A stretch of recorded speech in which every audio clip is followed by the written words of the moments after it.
কিভাবে আসলে পাওয়া গেল? আমি রহমান দিদার, আমরা তিনজন এখানে সাথে সাথে দুধ দিছি। তো অনেকজনে বলতেছে এখানে নামিও না ধরিও না।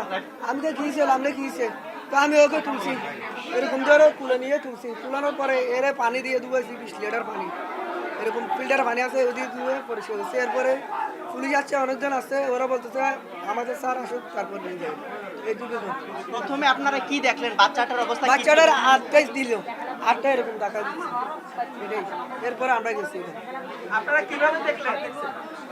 শুধু 8টাই দেখা যাচ্ছে নালার ভিতর, কাঁচারের ভিতরে, এটাই। একটু বলেন শুরুতে কি দেখছেন, আসলে কিভাবে কিভাবে গেছেন?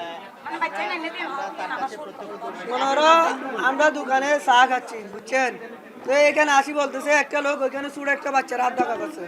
তো আমরা শুধু সাথে সাথে দুধ দিছি, আমি রহমান দিদার, আমরা তিনজনে। দিদার হচ্ছে এখানে দোকান করে ছোট্ট একটু ফুলের উপর, 1900 আমরা তিনজন একসাথে দুধ দিছি। দূরে বাচ্চাটা, আমি নালার ভিতরে লঙ্গি আসছিল তো ওরা ফ্যান ছিল, আমি লঙ্গিটা গুদ দিয়ে নালায় নামে বাচ্চাটা তুলে নিয়ে তুলছি। বাচ্চাটাকে উদ্ধারের পর তার কি অবস্থা দেখলেন? এই গালাটির পানা ছিল, পানাগুলো ধুয়ে মুছে তুলছি, তারপরে গায়ে কাঁচারা ছিল এগুলো পানি দিয়ে ধুয়েছি। ধোয়ার পরে আর তারপরে আমরা একটা দোকান বসাছিলাম, এখান থেকে পুলিশ দিয়েছে, পুলিশে বলতেছে এখন নিও না, তোমরা এখানে বসো, ওর মা বাপকে ডাক দেওয়া করে নিয়ে যাবে। আপনার নাম কি? আপনার নাম কি? আমার নাম মিজান। মিজান।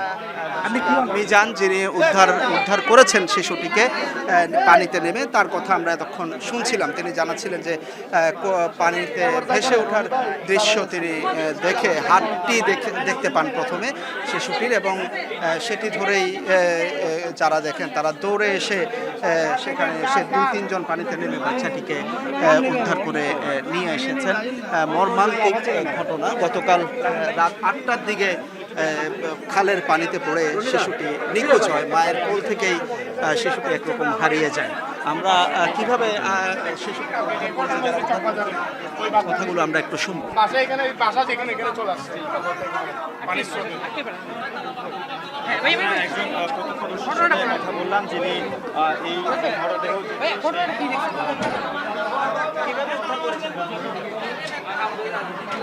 চাকতাই চামড়াদামর মোড়ে কালের মধ্যে বাচ্চাটা বেঁচে আসছে, শুধু হাতটাই দেখা যাচ্ছে।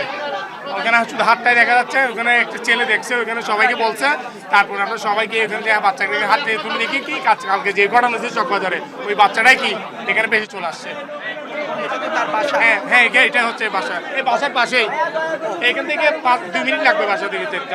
অর্থাৎ যেটি শুনছিলেন যে অর্থাৎ প্রায় 5 কিলোমিটার দূরে যেখানে বাচ্চাটি নিখোঁজ হয়েছে, সেখান থেকে প্রায় 5 কিলোমিটার দূরে আসলে বাচ্চাটিকে পাওয়া গেছে।